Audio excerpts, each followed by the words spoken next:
로마서 4장. 아브라함의 믿음. 그렇다면 혈육으로 우리 선조인 아브라함이 찾아 얻은 것을 두고 우리가 무엇이라고 말해야 합니까? 아브라함이 행위로 의롭게 되었더라면 자랑할 만도 합니다. 그러나 하느님 앞에서는 그렇지 않습니다. 성경은 무엇이라고 말합니까? 아브라함이 하느님을 믿으니 하느님께서 믿음을 의로움으로 인정해 주셨다 하였습니다. 이 일을 하는 사람에게는 품삯이 선물이 아니라 당연한 보수로 여겨집니다. 그러나 이 일을 하지 않더라도 불경한 자를 의롭게 하시는 분을 믿는 사람은 그 믿음을 의로움으로 인정받습니다. 그래서 다윗도 하느님께서 행위와는 상관없이 의로움을 인정해 주시는 사람의 행복을 이렇게 노래합니다. 행복하여라. 불법을 용서받고 죄가 덮어진 사람들. 행복하여라.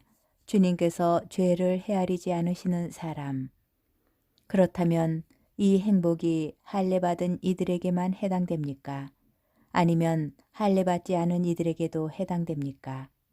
우리는 하느님께서 아브라함의 믿음을 의로움으로 인정해 주셨다고 말합니다. 그러면 어떤 상황에서 그러한 인정을 받았습니까? 할례를 받은 다음입니까? 아니면 할례를 받지 않았을 때입니까? 할례 받은 다음이 아니라 할례 받지 않았을 때입니다. 그는 할례를 받지 않았을 때에 믿음으로 얻은 의로움을 확증하는 것으로서 할례라는 표징을 받았습니다. 이는 그가 할례를 받지 않고도 믿는 모든 사람의 조상이 되어 그들도 의로움을 인정받게 하려는 것이었습니다. 또한 아브라함은 할례 받은 이들의 조상입니다. 그들은 할례를 받았을 뿐만 아니라 우리 조상 아브라함이 할례를 받지 않았을 때에 걸어간 그 믿음의 발자취도 따라 걸었습니다. 믿음을 통하여 실현된 하느님의 약속. 세상의 상속자가 되리라는 약속은 율법을 통해서가 아니라 믿음으로 얻은 의로움을 통해서 아브라함과 그 후손들에게 주어졌습니다. 율법에 따라 사는 사람들이 상속자라면 믿음은 의미가 없어지고 약속은 무효가 됩니다. 율법은 진노를 자아내기 때문입니다. 율법이 없는 곳에는 범법도 없습니다. 그러한 까닭에 약속은 믿음에 따라 이루어지고 은총으로 주어집니다. 이는 약속이 모든 후손에게 곧 율법에 따라 사는 이들뿐만 아니라 아브라함이 보여준 믿음에 따라 사는 이들에게도 보장되게 하려는 것입니다. 아브라함은 우리 모두의 조상입니다. 그것은 성경에 내가 너를 많은 민족들의 조상으로 만들었다 라고 기록된 그대로입니다. 아브라함은 자기가 믿는 분, 곧 죽은 이들을 다시 살리시고 존재하지 않는 것을 존재하도록 불러내시는 하느님 앞에서 우리 모두의 조상이 되었습니다. 그는 희망이 없어도 희망하며 너의 후손들이 저렇게 많아질 것이다 하신 말씀에 따라 많은 민족의 아버지가 될 것을 믿었습니다. 100살 가량이 되어 자기 몸이 이미 죽은 것이나 다름없고 살아야 못해도 죽은 것이라 여기면서도 믿음이 약해지지 않았습니다. 그는 불신으로 하느님의 약속을 의심하지 않았을 뿐만 아니라 오히려 믿음으로 더욱 굳세어져 하느님을 찬양하였습니다. 그리고 하느님께서는 약속하신 것을 능히 이루실 수 있다고 확신하였습니다. 바로 그 때문에 하느님께서 그 믿음을 의로움으로 인정해 주신 것입니다. 하느님께서 인정해 주셨다는 기록은 아브라함만이 아니라 우리를 위한 것이기도 합니다. 우리 주 예수님을 죽은 이들 가운데에서 일으키신 분을 믿는 우리도 그렇게 인정받을 것입니다. 예수님께서는 우리의 잘못 때문에 죽음에 넘겨지셨지만 우리를 의롭게 하시려고 되살아나셨습니다. 로마서 5장. 의롭게 된 이들의 삶과 희망. 그러므로 믿음으로 의롭게 된 우리는 우리 주 예수 그리스도를 통하여 하느님과 더불어 평화를 누립니다. 믿음 덕분에 우리는 그리스도를 통하여 우리가 서 있는 이 은총 속으로 들어올 수 있게 되었습니다. 그리고 하느님의 영광에 참여하리라는 희망을 자랑으로 여깁니다. 그뿐만 아니라 우리는 환난도 자랑으로 여깁니다.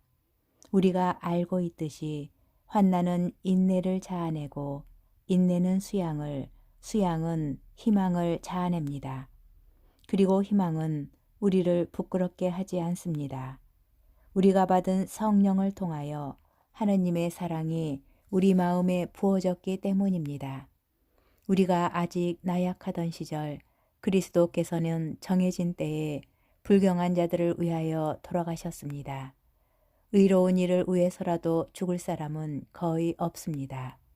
혹시 착한 사람을 위해서라면 누가 죽겠다고 나설지도 모릅니다. 그런데 우리가 아직 죄인이었을 때에 그리스도께서 우리를 위하여 돌아가심으로써 하나님께서는 우리에 대한 당신의 사랑을 증명해 주셨습니다. 그러므로 이제 그분의 피로 의롭게 된 우리가 그분을 통하여 하느님의 진노에서 구원을 받게 되리라는 것은 더욱 분명합니다. 우리가 하느님의 원수였을 때에 그분 아드님의 죽음으로 그분과 화해하게 되었다면 화해가 이루어진 지금 그 아드님의 생명으로 구원을 받게 되리라는 것은 더욱 분명합니다. 그뿐 아니라 우리는 또한 우리 주 예수 그리스도를 통하여 하느님을 자랑합니다. 이 그리스도를 통하여 이제 화해가 이루어진 것입니다. 아담과 그리스도. 그러므로 한 사람을 통하여 죄가 세상에 들어왔고 죄를 통하여 죽음이 들어왔듯이 또한 이렇게 모두 죄를 지었으므로 모든 사람에게 죽음이 미치게 되었습니다. 사실 율법이 있기 전에도 세상에 죄가 있었지만 율법이 없어서 죄가 죄로 헤아려지지 않았습니다. 그러나 아담부터 모세까지는 아담의 범죄와 같은 방식으로 죄를 짓지 않은 자들까지도 죽음이 지배하였습니다. 아담은 장차 오실 분의 A형입니다. 그렇지만 은사의 경우는 범죄의 경우와 다릅니다. 사실 그 한 사람의 범죄로 많은 사람이 죽었지만 하느님의 은총과 예수 그리스도 한 사람의 은혜로운 선물은 많은 사람에게 충만히 내렸습니다. 그리고 이 선물의 경우도 그 한 사람이 죄를 지은 경우와는 다릅니다. 한 번의 범죄 뒤에 이루어진 심판은 유죄 판결을 가져왔지만 많은 범죄 뒤에 이루어진 은사는 무죄 선언을 가져왔습니다. 사실 그 한 사람의 범죄로 그 한 사람을 통하여 죽음이 지배하게 되었지만 은총과 의로움의 선물을 충만히 받은 이들은 예수 그리스도 한 분을 통하여 생명을 누리며 지배할 것입니다. 그러므로 한 사람의 범죄로 모든 사람이 유죄 판결을 받았듯이 한 사람의 의로운 행위로 모든 사람이 의롭게 되어 생명을 받습니다. 한 사람의 불순종으로 많은 이가 죄인이 되었듯이 한 사람의 순종으로 많은 이가 의로운 사람이 될 것입니다. 율법이 들어와 범죄가 많아지게 하였습니다. 그러나 죄가 많아진 그곳에 은총이 충만히 내렸습니다. 이는 죄가 죽음으로 지배한 것처럼 은총이 우리 주 예수 그리스도를 통하여 영원한 생명을 가져다주는 의로움으로 지배하게 하려는 것입니다.